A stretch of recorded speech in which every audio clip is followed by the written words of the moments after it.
part of the game. It's a rich thing.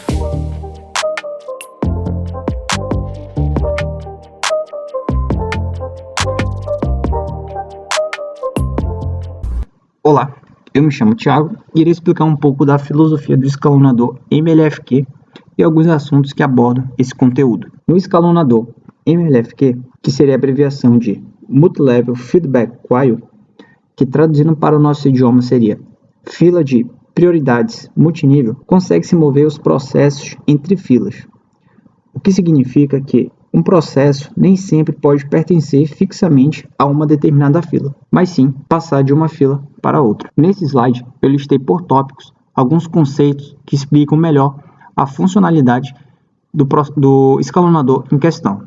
Eu irei ler e, em seguida, se necessário, irei fazer uma breve explicação. Primeiro tópico. A ideia é separar os processos de acordo com as características do burst da CPU, ou seja, processos diferentes terão características diferentes da CPU, e alguns acabam estourando. Podem demorar mais tempo, alguns podem demorar menos. Portanto, dependendo dessas características, o escalonador separa os processos e permite que eles se movimentem entre as filas. Próximo tópico.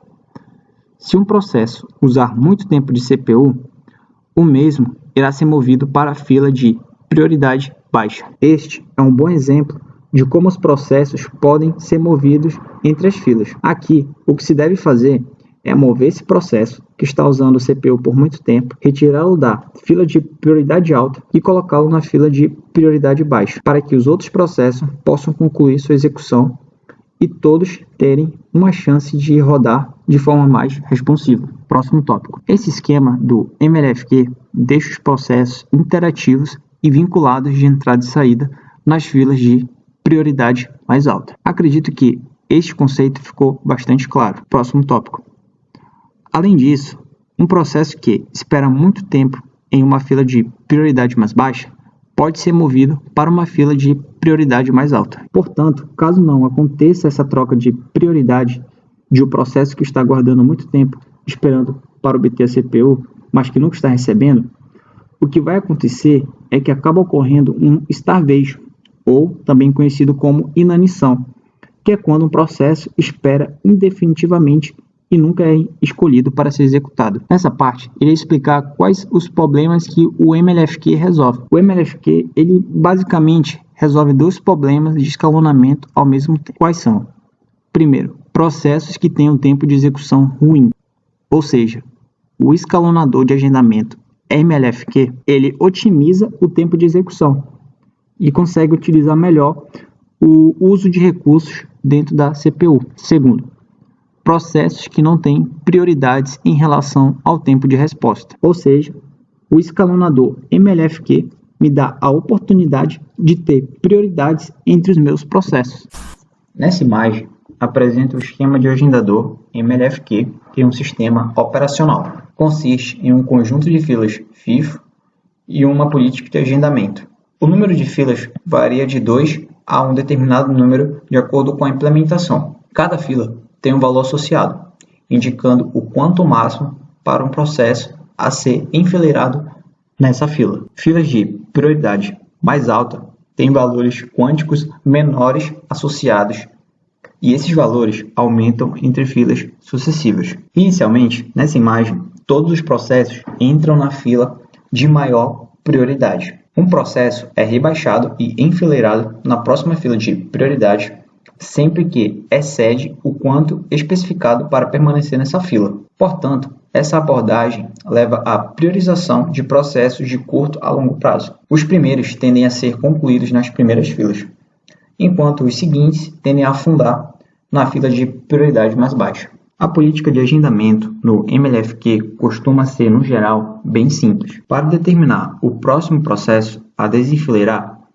o conjunto de filas é verificado seguindo uma estratégia de cima para baixo. Inicialmente, a fila de maior prioridade é verificada. Se essa fila não estiver vazia, o primeiro processo da fila será agendado e executado até o seu bloqueio. Esse processo é então movido para o final da mesma fila, implementando o escalonador FIFO, ou para o final da próxima fila. No entanto, se a fila de maior prioridade estiver vazia, a próxima fila será verificada da mesma forma que a mais alta. O agendamento é repetido para o próximo processo, sempre começando com a fila de maior prioridade. Multilevel Feedback Queue, ou na abreviatura MLFQ. Como é que esse escalonador funciona no Windows, que é um dos sistemas operacionais mais utilizados no mundo? Porque uma das principais coisas de um sistema multiprocessado é a forma como ele organiza seus processos, ou que escolhe os processos para rodar na CPU. Porque quando você usa o seu computador, você não quer fazer apenas uma tarefa, você quer fazer várias coisas ao mesmo tempo. Então você quer ouvir música enquanto pesquisa no Google, ou você quer programar seu joguinho enquanto você ouve música também. Então, como é que um processador consegue gerenciar vários processos ao mesmo tempo? E aí entra o conceito de escalonamento ou política de escalonamento. Esses processos eles não podem usar a CPU ao mesmo tempo. Existe um compartilhamento de tempo entre eles, justamente para usar a CPU. E vai de acordo com o sistema operacional a quantidade de tempo que ele utiliza. Só que todos eles têm um único objetivo, que é entrar, rodar o sistema, rodar o processo e finalizar o processo. Só que cada sistema operacional tem uma política de escalonamento diferente. E Multilevel Feedback Queue, em uma tradução bonita, digamos assim, seria fila multinível de retorno. Justamente são várias filas de prioridade. É dessa forma que ele vai funcionar e eu vou explicar no próximo slide. Uma forma de comparar o MLFQ seria com uma fila de banco, onde você tem uma fila de prioridade, que é as pessoas idosas, gestantes, pessoas deficientes, e uma fila, digamos que normal, que são as pessoas que não têm a prioridade. E ao invés de você ter vários caixas atendendo as pessoas, você só teria dois caixas. Aí o ideal seria que um caixa ficaria com a fila de prioridade e o outro caixa ficaria com a fila de prioridade normal. Então, o que aconteceria se a fila de prioridade, justamente dos idosos e gestantes e tal, não tivesse mais ninguém? O caixa deles ficaria parado, simplesmente ele não estaria trabalhando, ele não estaria sendo usado para nada. Então, essa é uma política que o escalonador tem que fazer. Ele tem que pensar, bom, já que eu tenho um caixa que não está sendo usado, vamos mandar o pessoal da fila normal para lá. Então, essa é uma política de escalonamento que o processador faz. E como é que o quanto é definido no Windows? O quanto nada mais é do que o tempo que um processo vai ter para usar a CPU. Bom, pegando de novo o exemplo da fila de banco, uma pessoa, quando ela vai no caixa, ela vai resolver o seu problema. Então, ela pode passar 30, 40, 50 minutos resolvendo o problema e o pessoal na fila vai esperar. O que não acontece no processador, porque ele justamente tem que todo mundo rodar um pouco e se caso ele não termine o processo, ele volta para a fila de prontos, que justamente seria da seguinte forma. Uma pessoa teria 2 minutos, cada pessoa teria 2 minutos para resolver seu problema. Se essa pessoa não conseguisse resolver seu problema, ela voltaria para o final da fila. No mundo real, no nosso mundo, é injusto, muito injusto, mas no processador isso é normal. E o que eles fazem com processos prontos e bloqueados? Como é que o escalonador lida com essas coisas? Porque afinal de contas, se você está numa fila e você precisa fazer uma entrada, uma saída de dados, você vai precisar voltar para a fila uma hora ou outra. E aí você volta na frente de todo mundo ou você simplesmente volta ao final da fila. Bom, para começar, vamos falar como são as filas de prioridade. Como são definidas as filas de prioridade. Porque ela é importante justamente para dizer quais são as threads que vão rodar uma prioridade a mais. Quais threads que vão rodar, digamos que, mais do que as outras, digamos assim. Então, o Windows ele divide as prioridades em 3 níveis, que é o nível em tempo real, que vai do 16 ao 31, ou seja, 16 níveis de tempo real. Níveis variáveis que vão de 1 a 15, então são 15 níveis de variáveis. E o nível de sistema, que é apenas um. O tempo real, a maioria dos processos de entrada e saída vão rodar nesse nível. Níveis variáveis é a maioria dos processos de usuário, ou seja, aqueles processos que a gente, abrindo o gerenciador de processos, consegue ver. Então, eles estão praticamente rodando todos em níveis variáveis. E o nível de sistema praticamente é responsável por zerar as páginas livres da memória. Até porque se você tem uma memória, você precisa saber gerenciar ela de uma forma que simplesmente você não acumule lixo dentro dela, digamos assim.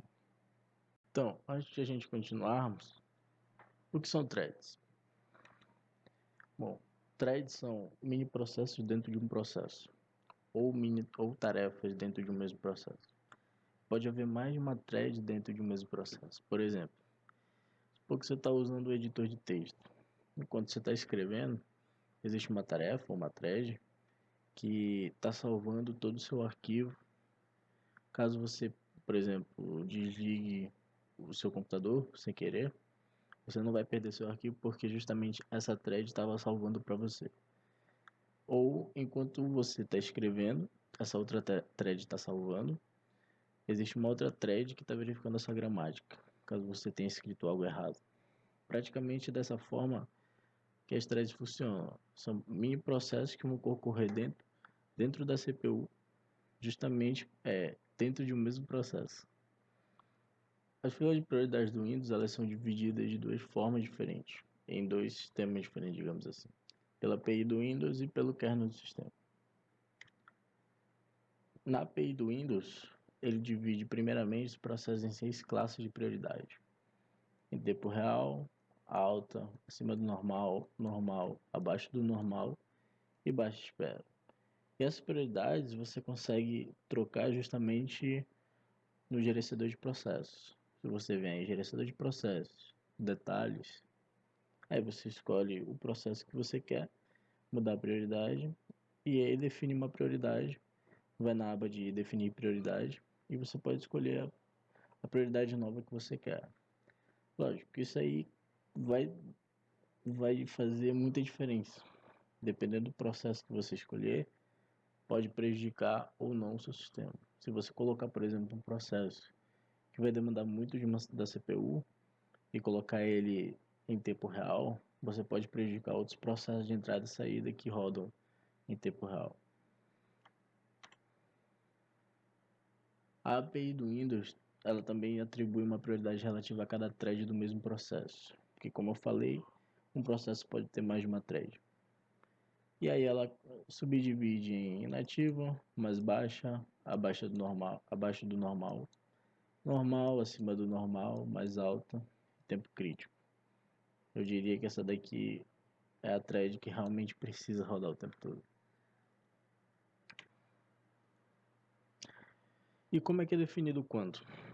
Basicamente, o quanto ele é o tempo que cada thread dos processos vai ter para rodar dentro da CPU suas instruções.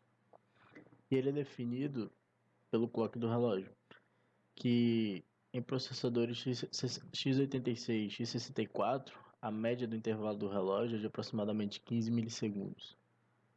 Para você converter o quanto do Windows, que é de 18, na maioria dos sistemas desktops, para você converter eles em milissegundos, basta você pegar o quanto, que é 18, dividir por 3 e multiplicar pelo valor do intervalo do relógio, que é de 15. E aí você vai ter aproximadamente 93,75 milissegundos. Esse é o valor do quanto em milissegundos. Como funciona o escalador MLFQ? Processos que estão na prioridade em tempo real nunca serão registrados. Isso porque processos em tempo real geralmente são processos curtos, como processos de entrada e saída. Processos no nível variável são registrados para cima ou para baixo do seu nível de prioridade atual. Processos no nível de baixa ou espera só executam quando não há outras threads para executar, logo não interferem no sistema. Quando uma thread no nível de tempo real está pronta, o processo deve entrar imediatamente na CPU. Processos que estão a mais de 4 segundos sem executar rodam seus processos. Processos de nível mais baixo devem renunciar ao uso da CPU para que processos de nível mais alto executem. Então a gente vai apresentar agora um modelo 3D bem simples mesmo, bem básico, de como é que cada parte do MLFQ funciona e algumas exceções. Aqui a gente tem um simulador bem simples mesmo, apenas para exemplificar o escalador da MLFQ. Então, nós temos aqui um processador com 2 CPUs, o quanto, que é justamente aquele tempo que é dado para cada processo rodar dentro de cada uma das CPUs, Então essa distância aqui de dentro é justamente o quanto. E aqui temos as 3 filas de prioridade, né, que seria de tempo real, níveis variáveis e sistema. Então da esquerda para a direita daqui é a propriedade dos números, né? Tipo, aqui é 32, então aqui é 31, então é o nível maior, e aqui é o 0, que é o nível menor. Então o que dá para ver aqui é que tem processos entrando e saindo dentro do quantum, e esse processo aqui, ele está justamente no nível crítico, no mais alto nível que tem. Ele vai entrar dentro do quantum, e como faltou o quantum aqui, então ele não conseguiu rodar todo o quantum dele. Então o que ele faz é diminuir, na verdade o que ele faz é tipo cortar, ele pega o que foi rodado e simplesmente, então o que ele faz simplesmente é pegar e guardar apenas aquilo que está faltando para rodar, fazendo a troca de contexto e tal. Daí ele volta pro mesmo nível dele, porque justamente no nível de tempo real você não muda as prioridades, elas continuam as mesmas. Esse daqui é um outro processo, como ele é menor que o quanto, significa que ele vai rodar e simplesmente vai sumir. E o próximo da fila vai entrar. Que justamente é esse daqui, porque ele tem uma prioridade maior do que esse daqui.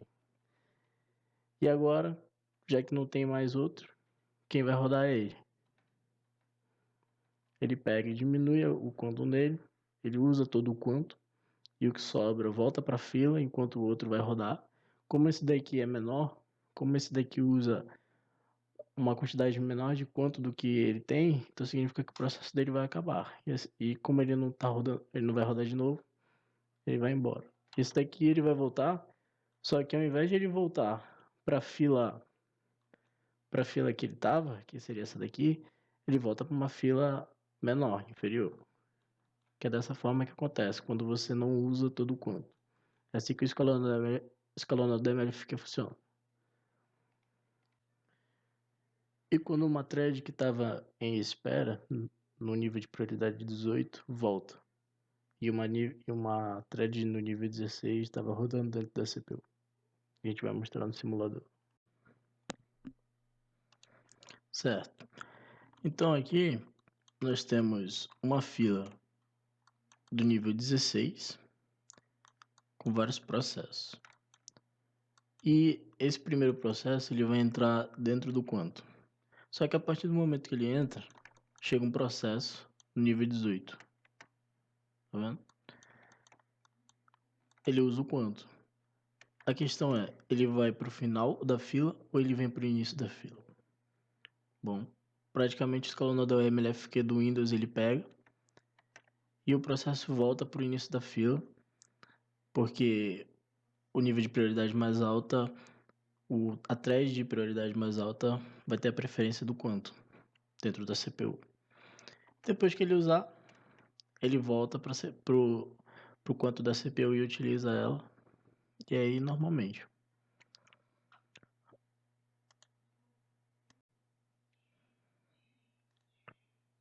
E para finalizar a explicação, a gente vai falar sobre esse carinha aqui. Processos que estão a mais de 4 segundos sem executar. Rode seus processos.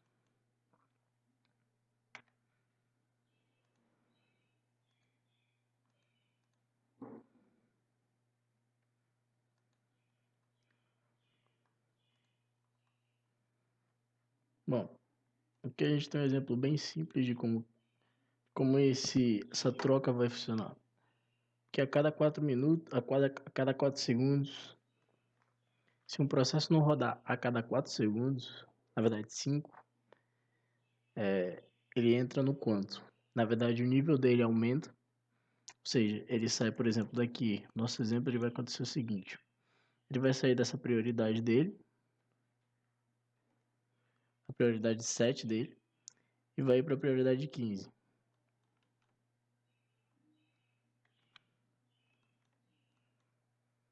Tá, seguinte. Aqui a gente vai ter o exemplo de como é que funciona essa troca de propriedade de prioridades. quando uma thread não rodou por mais de 4 segundos. Então, a gente tem aqui duas filas que tem processos. Aqui é de nível 15 e aqui é de nível 7. E o quanto, vamos supor que metade desse quanto aqui é 1. Então, cada quanto é 1. Então, cada processo desse aqui é metade. Ou seja, quando chegar aqui, tem um sistema chamado Balance Set Manager, que ele justamente verifica as filas se existe alguma fila com threads prontas. Então, a partir do momento que chegar nesse ponto aqui, ele faz a verificação. E aí, se tiver threads prontas, ele pega essas threads que não rodaram há mais de 4 segundos e manda para lá. Manda para a prioridade 15. E se caso essa thread ela não rodar, ela não usar, ela usar todo quanto, ela vai voltar para a posição normal dela. Então, bora ver isso acontecendo. Então, a thread rodou, chegou aqui, esse aqui é o último, só que ele não vai rodar agora.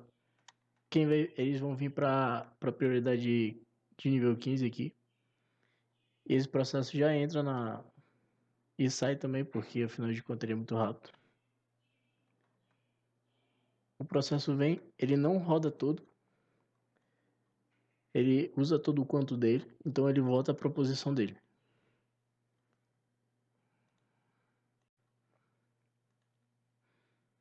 Então, temos o seguinte, nós temos aqui duas filas, uma de prioridade de nível 15 e uma de prioridade de nível 7. O quanto aqui é de 1. Então, metade desse daqui é 1, metade desse daqui é 1 também. Então, o que vai acontecer? Quando chegar nesse daqui, ele vai parar. Esse último aqui ele não vai rodar. Só quem vai rodar vai ser esses dois aqui. Depois desses dois, vai vir um cara chamado Set Balance Manager, que justamente faz essa integração. Ele verifica quais são as filas que tem threads prontas. E aí ele pega e aumenta a prioridade deles para o nível 15, no início da fila, lógico. E depois que ele rodar, ele volta para a prioridade dele normal, se caso ele ainda tem algum processo rodar. Então, o primeiro processo roda, o segundo processo roda. Esses dois aqui vão vir para o nível 15. Esse primeiro já vem rodar. Esse segundo aqui, ele não vai rodar tudo. Então, ele vai voltar para o nível de prioridade dele. E esse daqui, consequentemente, ia rodar. E não ia ter mais ninguém, então ele ia rodar de novo. E depois esse próximo aqui ia rodar de novo. Bom, para começar, vamos falar como são as filas de prioridade. Como são definidas as filas de prioridade. Porque ela é importante justamente para dizer quais são as threads que vão rodar com uma prioridade a mais. Quais threads que vão rodar, digamos que, mais do que as outras, digamos assim. Então, o Windows ele divide as prioridades em 3 níveis, que é o nível em tempo real, que vai do 16 ao 31, ou seja, 16 níveis de tempo real. Níveis variáveis que vão de 1 a 15, então são 15 níveis de variáveis. E o nível de sistema, que é apenas 1. O tempo real, a maioria dos processos de entrada e saída vão rodar nesse nível. Níveis variáveis é a maioria dos processos de usuário, ou seja, aqueles processos que a gente, abrindo o gerenciador de processos, consegue ver. Então, eles estão praticamente rodando todos em níveis variáveis. E o nível de sistema praticamente é responsável por zerar as páginas livres da memória. Até porque se você tem uma memória, você precisa saber gerenciar ela de uma forma que simplesmente você não acumule lixo dentro dela, digamos assim.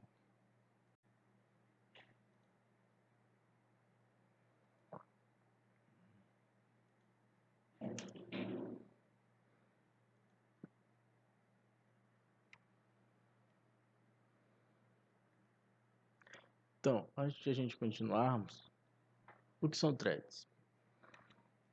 Bom, threads são mini processos dentro de um processo, ou tarefas dentro de um mesmo processo.